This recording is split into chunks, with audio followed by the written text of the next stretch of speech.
Hey guys, Cinema Freak here, and today I'm going to be reviewing a Wattpad series. You probably never heard of it, Ew, or even know what Wattpad. it's based off of, but Dangonronpa Forever Hopeless was created by Just Vino, who's with me today, and today I guess we're talking about it and reviewing it, and I don't know, I guess that's that. So, I guess a first question is, and you've probably I've asked this before, you sort of answered it, but I really just need to know, how did you end up with so many female characters?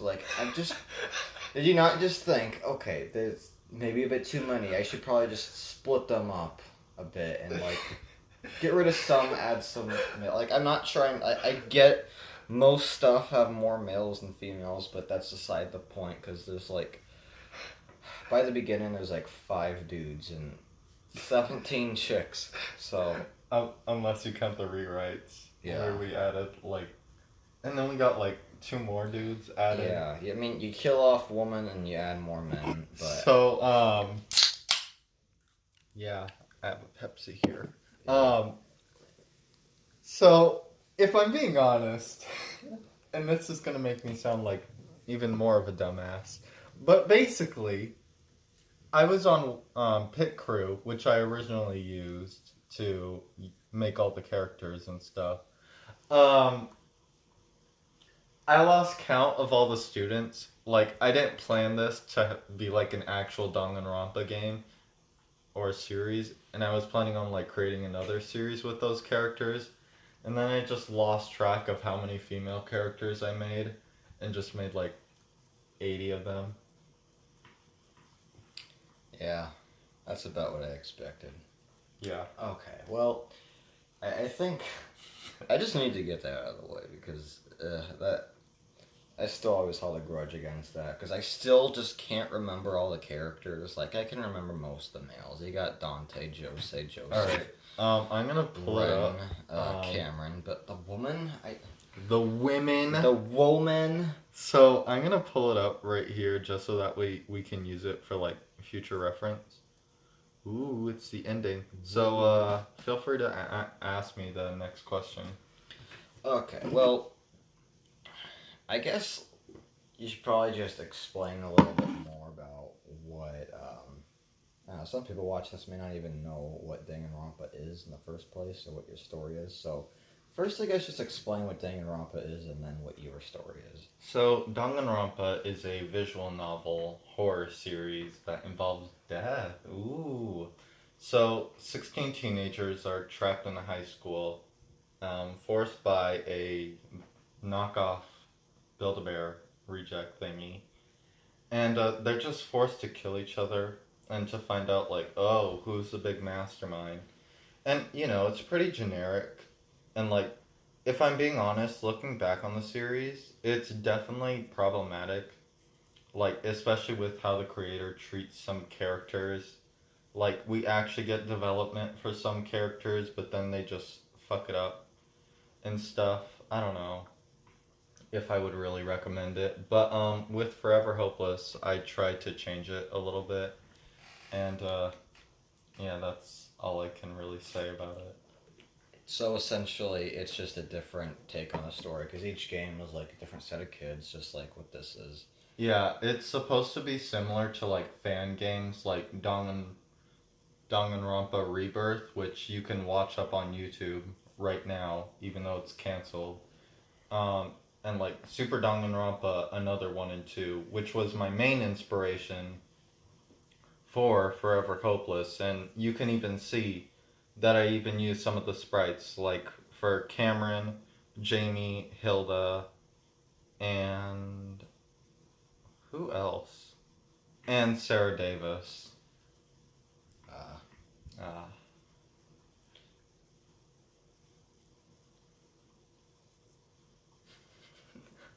I think. Um, well, okay, so I'm gonna get this out of the way. So, I've read basically all of it. I think, Wait, you actually read past the intro chapter? yes. What do you think I've been doing, lying about everything? Wow. Yes, I actually did read all of it, unlike you, who's okay. Fine, I'll give you credit. You did get somewhat into Race to Evertopia, but you're just not making progress, is all. I'm still making that video, by the way. Are you though? Yeah. Okay. Well, we made a deal that if I made this video, you would make that. So Yeah. you better, and you better make it soon. So, as someone who's only watched the anime, the one season of it that exists, I believe.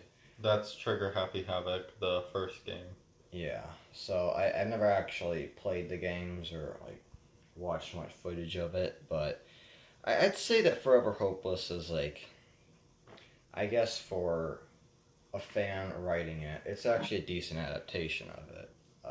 It definitely reminded me of like what worked about The anime. anime. Although like again, the anime wasn't really totally my thing, but I mean, it's not perfect, but like, it's still serviceable. the thing is, I don't know how to put it, but I really like the concept of just having like a group of characters, having them set, just stuck in a place, and then throughout the movie or show or whatever it is, just having like one just be killed off one by one, and I don't know, Yeah. it's like And I mean, like, that's why I prefer a game like Your Turn to Die, which I made you play. You only played like the intro segment, Yeah. but with like Your Turn to Die, it's sort of like Dangonronpa, but like written better, because like that's mainly why Forever Hopeless needed rewrites, because ever since I started playing Your Turn to Die, by the way, I'm caught up. By the way, um, with Your Turn to Die, it inspired me to like rewrite Forever Hopeless and like actually give like character interactions with death, because like Cinema Freak pointed out in like chapter 4 that they don't really seem to like react that much towards like a character's death. It's like they're just used to it at this point. to be fair, that is true for a lot of things. Like sometimes when you have characters just constantly depressed and just destructed, it kind of takes the fun out of it. Yeah. But like, see, when you literally see your friend getting brutally murdered, and then the next day you just have like a tea party with like all your friends, that sort of kills the mood of like the situation that's going on. And like, I don't know. It sort of takes the mood out of like the whole death game. In a way, I feel like anime can just kind of be like that sometimes. You have a lot of dark stuff happen, and then they're just joking around the next minute. Yeah. It's you can make that complaint, but honestly, whatever. We'll still watch it. It's just as long as the characters are like mostly likable, and that's the case for some of the like the Yeah. primary ones. Like I think that what was her name? Yasuho was a good protagonist. I mean, again, not perfection, but like I mean, she was definitely going through an arc, and you would have seen that through chapter 5, and like, her having like PTSD and seeing like all the dead people. definitely like towards the end of where you finished off on with like Like, she literally committed suicide. Well, attempted suicide. and then like what happened to Cameron, and Yeah. that was a lot of hard stuff to follow, but whatever, it was still good. And again, my personal favorite, Randy. I mean, I feel like that's both of our favorites. I mean, he literally could have won, and like, I was planning on making like an alternate story where like Randy just wins and everyone else dies. And I don't know, his trial chapter was just so, I don't know, it blew my mind, honestly. Like it actually would just be the perfect character to like commit a murder and to I mean, he killed like 3 people, right? So situation he participated in the black guy's death. What was his name? It's the one with the Jamie. Yeah, Jamie. He participated in that, which counted towards Jamie's death. And he also killed what was her name? Sarah, and also participated in the stabbing of Hilda, which is why, he got executed. So, like, we had, like... So, as Cinema Freak and I were rewatching Scream, I had the inspiration of, like, What if there was a Dangonronpa character that was like Randy from the Scream movies and was actually a killer? Because like if they know all the rules, they can fuck around with it and change them so that way like the other characters who don't know about them can just blindly believe them. Exactly. That's something we never actually saw in the Scream movies or even the show. Like it's, I don't know. That character is always just like, I don't know, one of the main ones, not really a villain or ever revealed to be the killer. But I don't know. Like in this case, there's actually an interesting twist, and I didn't see it coming just because of that very fact. Yeah, and like I was pinpointing everyone like, oh, Katie is sus, and like Robin is like also sus because like she's also a cosplayer. So could she be the killer? Hmm. Ooh. So how'd you like the twist that like he was actually brainwashed by Sarah and Junko and Ashima? See, that's the thing. I kind of forgot that happened. Oh. First thing, let me just get this out of the way. Do you want to talk about the Junko and Ashima twist or no? I don't know what there is to talk about because I'm sorry, but a lot of stuff was just really hard to follow. I mean, That's why it would have worked as a game. yeah, yeah. or even still as an anime. Like I would have watched this as a show because like it'd just be so much more interesting to watch it than to like read A like, chapter. completely comprised of one paragraph. Yeah. That's no indents, no Okay. spaces. Just all of the characters' lines are in one paragraph. Okay. You made your point. Yeah. And I just like to say, it's just the plot twist that really kept me going like this. Whenever just any trial happened and just find out who the Killer the was. fricker is. I'd say the most surprising one was like just I guess the one where Cameron got executed. Along with, well, okay. Here's a fun fact about that.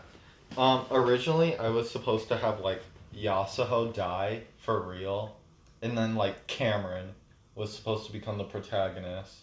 But then I realized that was one of the main problems with spoilers for Danganronpa V3. 3, 2, 1. When Kaede Akamatsu, who's like the main protagonist of the third game, she died in the first trial, and Shuichi, the secondary protagonist, became like the actual protagonist after trial 1. So, and that was like a huge complaint that people had with the game, like, oh, we finally get like a female protagonist in the main series game and they just kill her off for male development. I'd say the main problem, well, I think something that's almost acceptable about it, and again, I don't like the fact that, again, it's a female character for the first time, is the main character, and they kill her off that quickly, but I think it could usually work to kill off the main character early on, because then it's like... I mean, yeah, you wouldn't expect it, but the problem is that, like, it's been done in Danganronpa so many times where a female character has to die for, like, male development to occur, and, like, people don't really like that. People would rather see a male character, like, develop on their own without using, someone of the opposite sex. Yeah, I just think that, like, I think the concept could usually work by just having, like, who you think is the main character die at the beginning. Because it literally happened in Scream. You think Drew Barrymore is going to be the main character, but surprise, she just dies, like, really quickly. Yeah. But, like, for Forever Hopeless, I don't think it would have worked to have killed off Yasuho that later on, because, like, she is definitely confirmed to be the main character. And then you had, like, Cameron around for, like, 2 chapters. And, like, technically 7 if he was supposed to be the main protagonist. Yeah.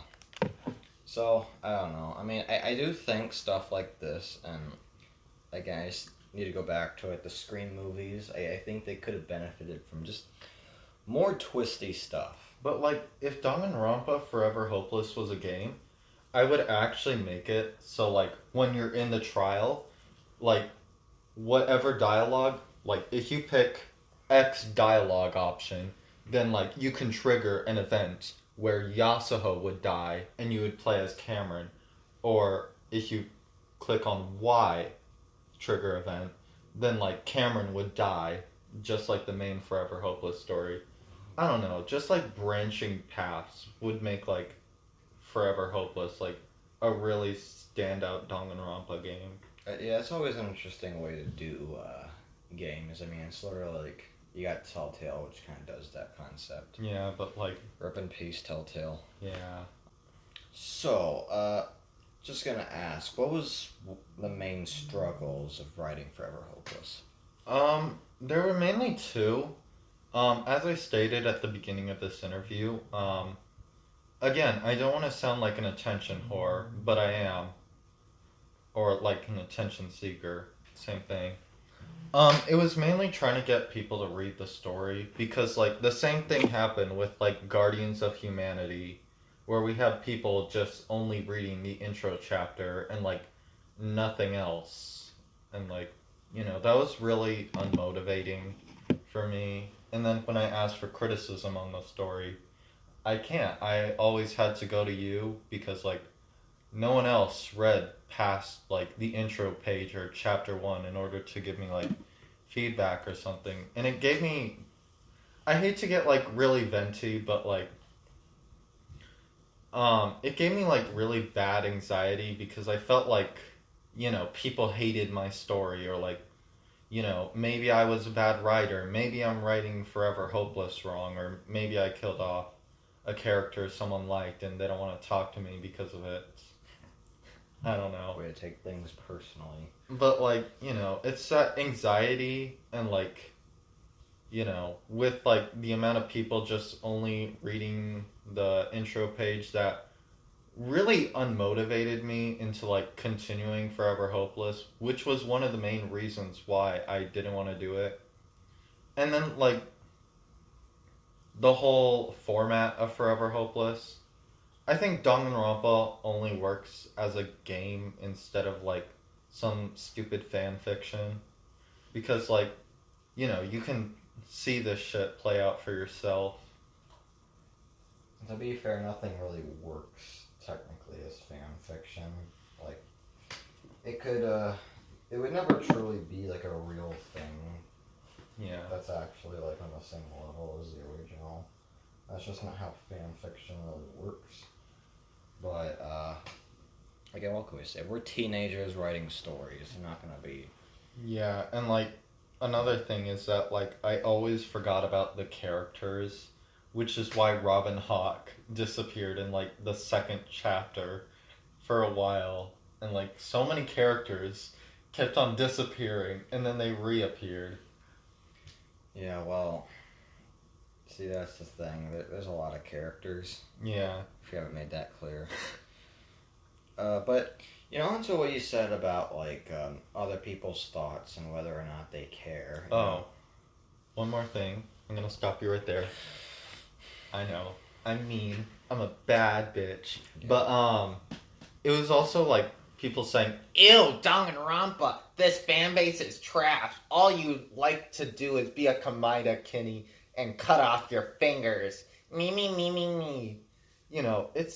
that shit is, like, really unmotivating. Like, to be compared with, like, some of the insane people in the fandom.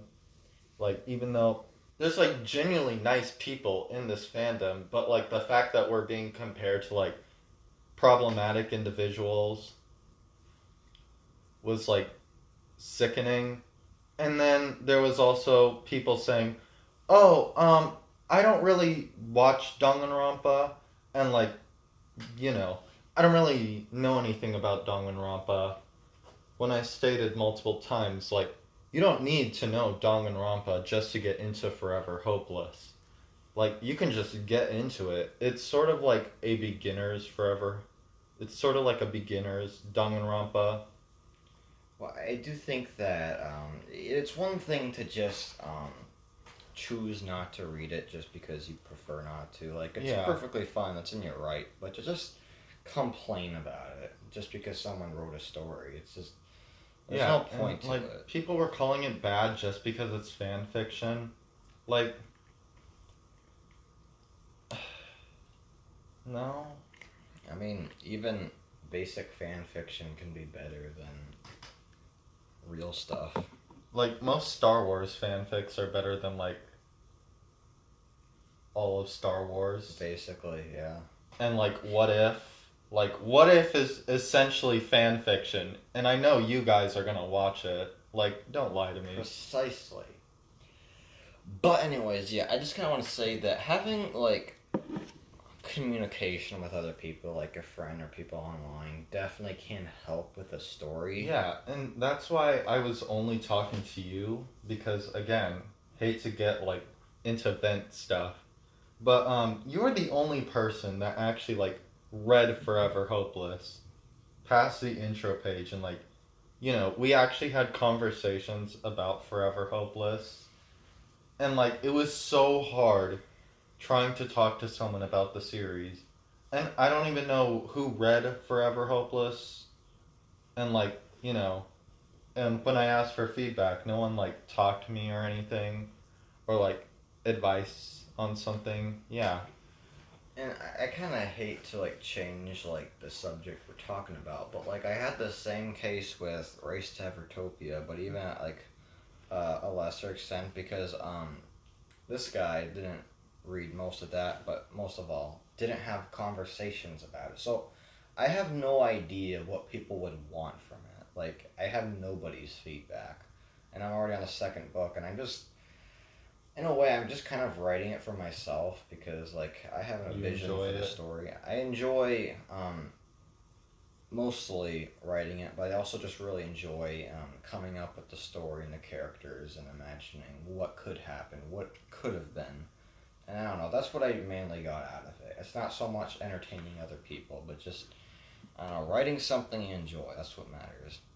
I so envy you. Like, I wish I could have, like, the same outlook on, like, creating stories. But no, I have to be a stupid twink with anxiety. Dang. I don't know, just try to write something, I don't know. I don't know. I think I'll just do, like, that horror series I was telling you about. Maybe. I don't know. It's more of, like, an experimental series.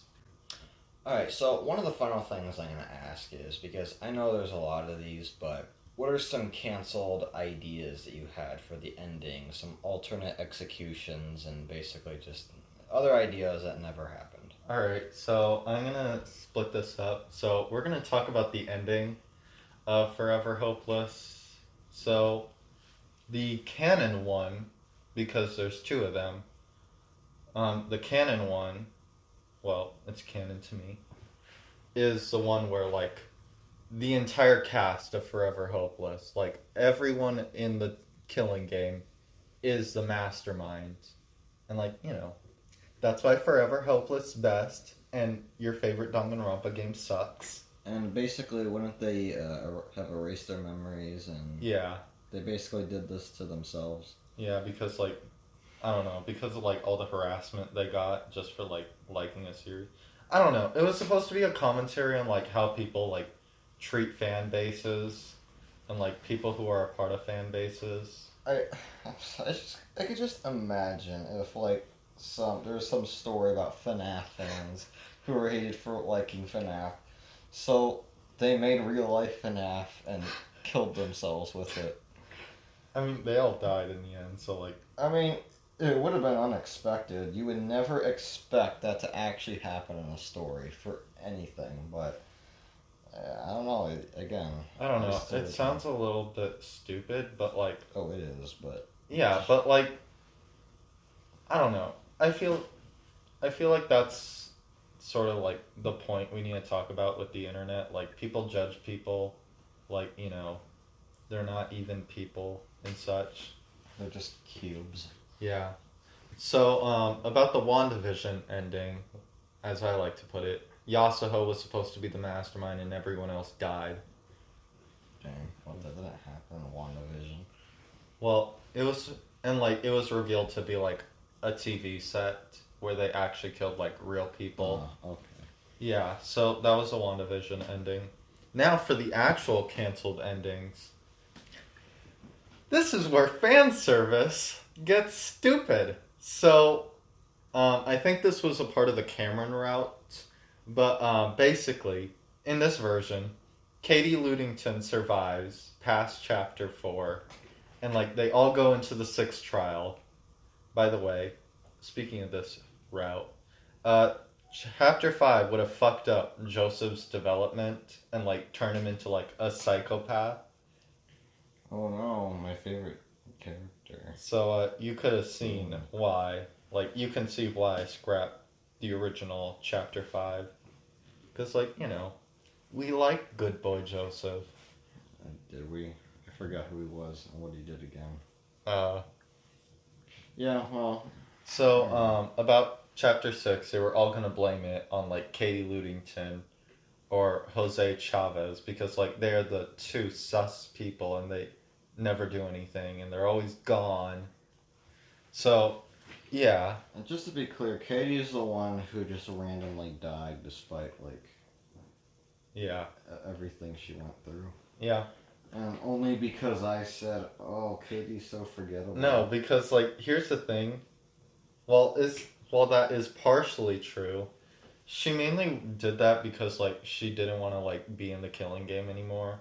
And that's an aspect that I wanted to like explore because like, you know, people would eventually snap and kill themselves, which is why Yasuho attempted suicide.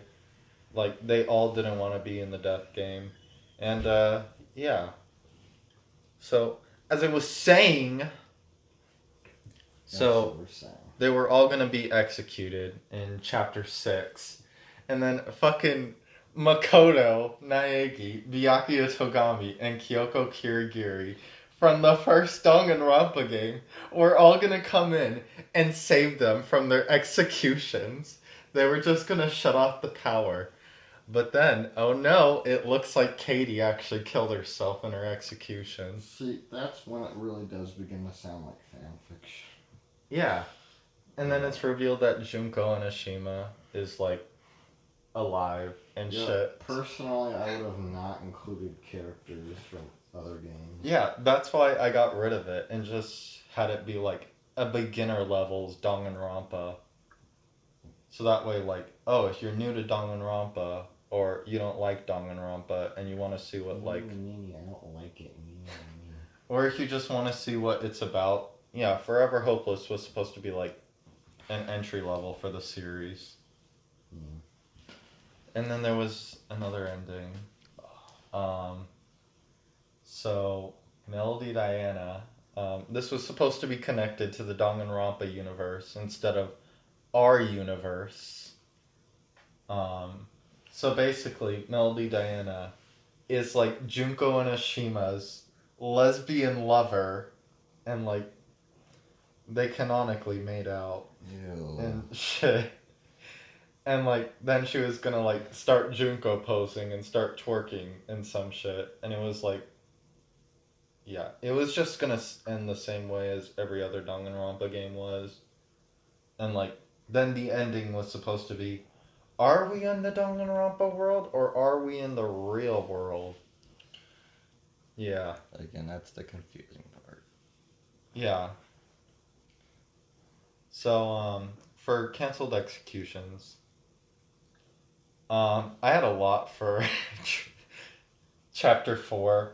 Originally Yasuho was gonna be executed, and like it was gonna be revealed that Cameron is a fucking robot, as it was like hinted at in chapter 4, and like as Yasuho was like running from Jaws, who was dressed up as Monokuma. Jaws. Yeah. Like the shark? Yeah. It was gonna have Monokuma's palette and shit. Oh my god.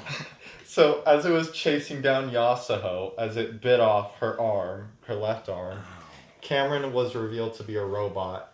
And then he like pushes Yasuho out of the way, and then he just gets vored by Jaws. And that would have been their execution. That's weird. Yeah. And then we also had Joseph's original execution for the original chapter 5. So basically, I had two versions of this. One where Joseph commits suicide, and the other one where like Monokuma does it. So basically, Monokuma was supposed to operate this robot, and it held Joseph, like, in a fist, and then, like, it turned Joseph around, started slamming his head against, like, those pallet things until blood was released. And like, Monokuma was painting a portrait with, like, Joseph's blood. Blood. And then eventually, like, Joseph's head cracked open from, like, being slammed against the ground. Ow. And that's when he was supposed to die right there. That's gotta hurt. Then we got Katie's, where she was in an RPG, and she just died. Boo. Lame nerd shit. So, if you were to ever do a sequel, what would you do for said sequel? I would make it not canon to the first one, especially considering the ending. Because, like, it would just ruin the whole point. Like, you know, at the ending of Forever Hopeless, and, like, the next game, we just have, like, oh, we're actually in the Dangonronpa universe. And, like, whoa, everyone is, like, despairs. Whoa. So, if there was a sequel, I don't know. I'd probably have, like, a smaller cast. Maybe I would do something similar to Ultra Despair Girls, where they're, like, in the Danganronpa universe, but in another section of the world. And, like, they're fighting against Monokumas, and, like, they try to take back their hometown from Monokuma. I don't know. Just, like, a zombie apocalypse type story. But that's too stupid. And then again, you're kind of striving away from the original concept of Danganronpa. Well, like, that's what Ultra Despair Girls did. It was it's like a spin-off. Well, then that's kind of cringe, but you know. But, like, I don't know. It is really honestly what it is. Yeah, that's why I would make it sort of like the spin-off game instead of, like, the main Danganronpa games. Because, like, after, like, oh, we're all the mastermind ending, I don't really know what other twist I can do for Forever Hopeless. And, like, that's why I don't really want to do, like, any more Danganronpa stories. Oh my god, I mean nothing. Are you Yeah. getting... Okay. So, yeah, but if someone wants to turn Forever Hopeless into, like, a fan game or something like that, Yeah, hit me up. just give this guy a call or something. Please email me, and, like, I'll tell you, like, everything you need to know about, like, Forever Hopeless and stuff. I agree. And, like, if you want to change anything, I don't know, just, like, hit me up, because, like, I would really like to see someone make, like, I don't know, a fan game for, like, Forever Hopeless, or maybe, like, Danganronpa Rebirth, like, a YouTube series for Forever Hopeless. I don't know. Because, like, speaking of that, there was, like, bonus stuff that I was planning on doing for Forever Hopeless, and that included an animated version of Trial 3. And, like, you know, we were going to have, like, Randy Kennedy be voiced, and, like, that whole entire trial up to the execution. Oh yeah, I was gonna voice Randy, wasn't I? Yeah. Yeah, but too bad I couldn't get any voice actors, and, like, I just got lazy. Yeah, that's But, like, always the problem, you get lazy. It was fun, like, voicing, like, my characters, and, like, you know, remaking my script just to, like, fit it into, like, an actual Danganronpa trial. But, I'm also planning on, like, drawing the Forever Hopeless cast, similar to, like, Nan-Kidai, creator of Your Turn to Die, and how he does, like, those little sketches of, like, Your Turn to Die characters for, like, New Year's and stuff. I don't know. I think that would be fun. But, yeah, that's really it for Forever Hopeless. I don't really have anything else to say about it. Do you have anything else to say, Cinema Freak? Well, for anyone watching, you can always read it. No. Oh, okay. Yeah, read Race to Evertopia instead. Yeah. Bye.